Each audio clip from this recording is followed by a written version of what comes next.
जी news की team आज मध्य प्रदेश के भोपाल में मौजूद है जनता की नब्ज टटोलने के लिए, और मैं ज्यादा वक्त जाया नहीं करूंगी। मेरे साथ दो बहुत ही खास मेहमान इस समय मंच पर मौजूद हैं।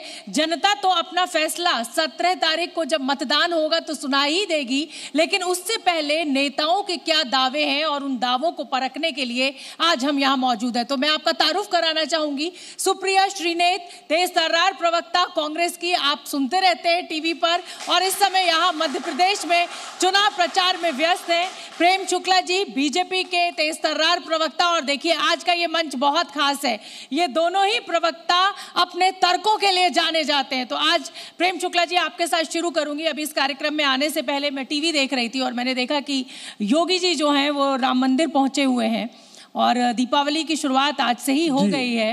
देव दीपावली भी आप मना रहे हैं। आपको क्या लग रहा है कि 12 तारीख को जब इस तरह से देव दीपावली दीपोत्सव मनाया जाएगा तो उसका असर जो है उस राम मंदिर की सफलता का मध्य प्रदेश, राजस्थान, छत्तीसगढ़ इन चुनावों में भी देखने को मिलेगा, 5 राज्यों की? देखिए, भारतीय जनता पार्टी कभी भी प्रभु राम जी के मंदिर को चुनावी सदुपयोग के लिए नहीं जानी जाती।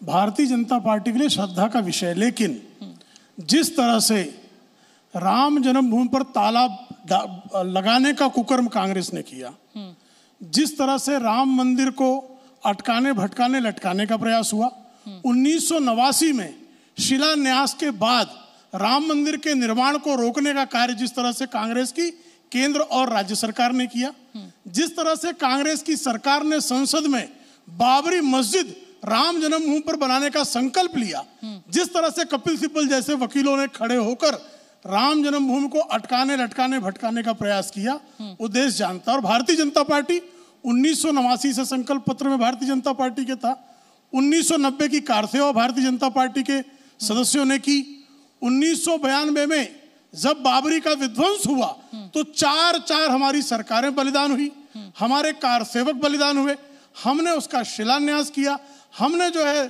शिला पूजन किया और सतत जो है राम मंदिर निर्माण के लिए भारतीय जनता पार्टी से जुड़े हुए वकीलों ने संघर्ष किया। इसलिए भारतीय जनता पार्टी के लिए राम जो है वो प्राणवत है।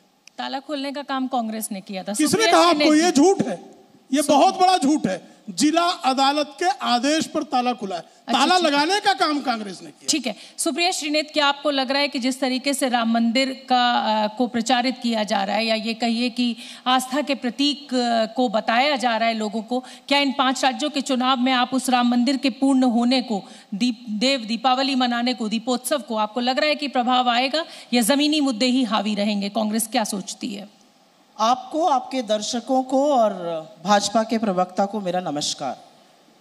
सबसे पहले तो आपने शुरू में कहा हम दोनों तर्क से बात करते हैं, तर्क झूठे नहीं हो सकते हैं। बिल्कुल। अगर कोर्ट ऑर्डर से राम जन्मभूमि पर मंदिर बन रहा है तो कोर्ट ऑर्डर से ही वो ताला भी खुला था और कांग्रेस ने खोला था, पहली बात।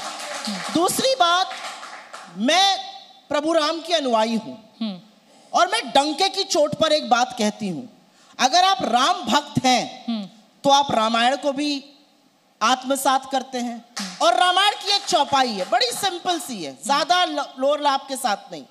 दैहिक दैविक भौतिक तापा, राम राज नहीं कहूं व्यापा। हम लोग मध्य प्रदेश में बात कर रहे हैं।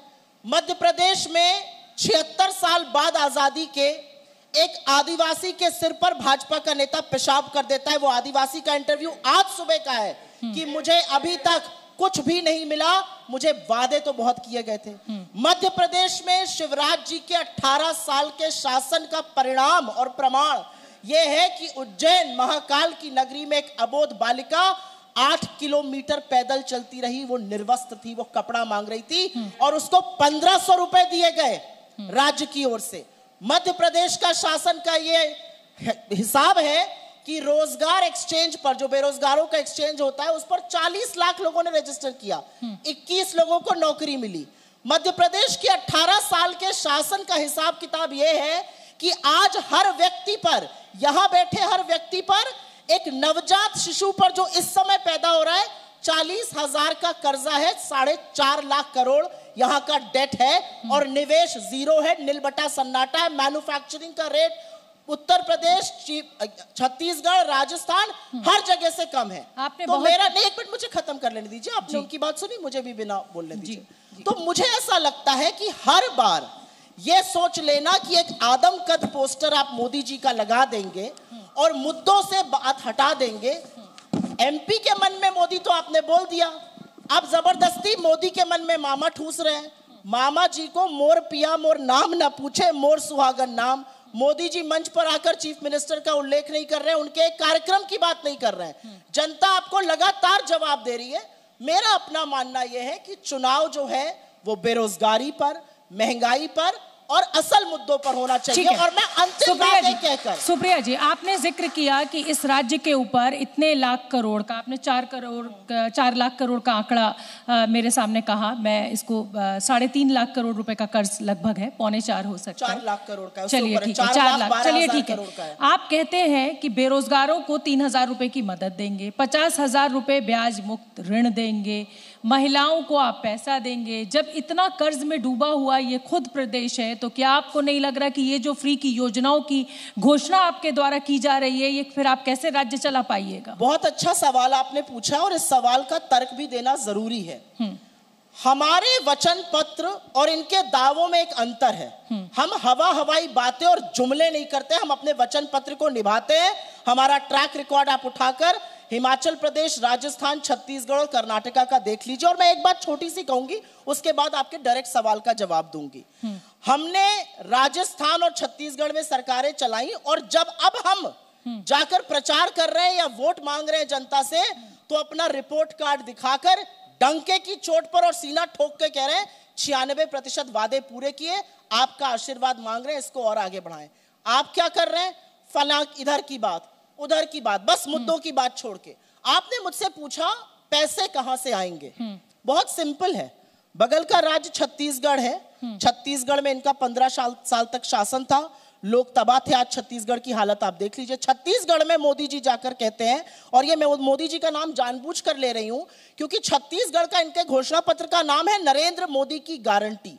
आप हमारी गारंटी से सीख रहे हैं, अच्छी बात आप है। ये नहीं बता रही हैं कि कर्ज में डूबा हुआ राज्य कैसे आप जब फ्री की इतनी योजनाएं घोषणाएं कर रही हैं, सिर्फ ऐसा नहीं लग रहा है कि आप वोटर से वोट के लिए ये वादे कर रहे हैं, राज्य चलेगा कैसे, वो कर्ज कैसे चुकेगा और आगे कैसे बढ़ेगा राज्य? आप मुझे इस बात का तो थोड़ा श्रेय देंगे कि इकोनॉमी तीनों लोगों में शायद मेरी अच्छी पकड़ है, उसका मैं जवाब आपकी पकड़ बेशक अच्छी है, उसका मैं जवाब मांग रही हूँ, उसका मैं जवाब दूंगी। लेकिन मैं कुछ जुमलों का पर्दाफाश करना चाहती हूँ। मोदी जी की गारंटी छत्तीसगढ़ में 3100 में धान खरीदेंगे। अरे प्रभु, बगल के मध्य प्रदेश में खरीद लीजिए, वहां पर 500 में सिलेंडर देंगे। 10 राज्यों में सरकार है, एक में 500 में सिलेंडर नहीं है। वहां पर भ्रष्टाचार का आयोग बनाएंगे। अरे अपने तोते की जांच करा लीजिए, छोड़िए उन बातों को। आपने मुझसे पूछा पैसा कहां आएगा। पैसा बहुत सिंपल है, जो भी सरकार कर्ज लेती है उस कर्ज का सरकार कर क्या रही है, मध्य प्रदेश में निवेश की दर क्या है, उसी से पता चल जाता है कि कर्जा जो 235 घोटालों की एक सूची हमने जारी करी है उसमें जा रहा है। निवेश हो नहीं रहा है, रोजगार बन नहीं रहा है, तो कर्जा ले किस बात के लिए रही है सरकार? कर्जा लेने का मतलब होता है आप निवेश करिए जिससे कि उपभोग बढ़े, जिससे कि रोजगार बढ़े, जिससे कि लोग और उपभोग करें। तो मतलब और ये वर्चुअस साइकिल ऑफ इकोनॉमी है जो हम करेंगे, जो इन्होंने नहीं की। ठीक है प्रेम शुक्ला जी, कर्ज में डूबा हुआ राज्य, 18 साल की शिवराज सरकार की सफलताएं आप चुनाव में गिना रहे हैं, आपको नहीं लगता कि मुश्किल होने वाला है? अब कांग्रेस ये कह रही है कि 18 साल के शासन में ना आप निवेश ला पाए, ना आप रोजगार पैदा कर पाए, ना आप गरीबी मिटा पाए, और आदिवासियों के ऊपर जिस तरीके से क्राइम का जिक्र किया वो भी आपके सामने है, कैसे लड़ाइएगा? देखिए, झूठ बोलने में कांग्रेस का कोई हाथ नहीं पकड़ सकता। सुप्रीम कोर्ट सर्टिफाइड झूठे हैं, झूठ बोलकर सुप्रीम कोर्ट में फिर एफिडेविट देकर माफी मांगते हैं। अभी इन्होंने कहा किसी भी जगह पर जो है वो क्रेडिट रेशियो जो है, जीडीपी डेट रेशियो जो है, उससे अंदाज लगाया जाता है कि उस राज्य का आर्थिक स्वास्थ्य कैसा है। जब दिग्विजय सिंह यहाँ इस प्रदेश के मुख्यमंत्री थे, तब जो है डेट जीडीपी रेशियो था 31.6%, ठीक है, जो अब है 27.8%। इसका सीधा सा मतलब है कि डेट जीडीपी रेशियो में हमने सुधार किया है। पहली झूठ का पर्दाफाश। फिर दूसरा, अब देखिए हमने विकास कैसे किया, वो आंकड़ों में कैसे परिलक्षित होता है। 2003 में 23,161 करोड़ जो है कुल मिलाकर इस प्रदेश का बजट था। आज वो 3,14,025 करोड़ का है। आर्थिक वृद्धि दर दिग्विजय सिंह के कार्यकाल में औसत थी 4.43%। आज जो है 16.43%। आप ये जो आंकड़े गिना रहे हैं ना, अब आप मुझे टोक रही है। देखिए मैंने अभी एक मुझे 10 सेकंड दीजिएगा, अभी 10 सेकंड दीजिएगा। मैंने MP छत्तीसगढ़ का मैंने अभी देखा डिबेट, और 3 लोग विरोध में खड़े थे और हमारा प्रवक्ता अकेला था।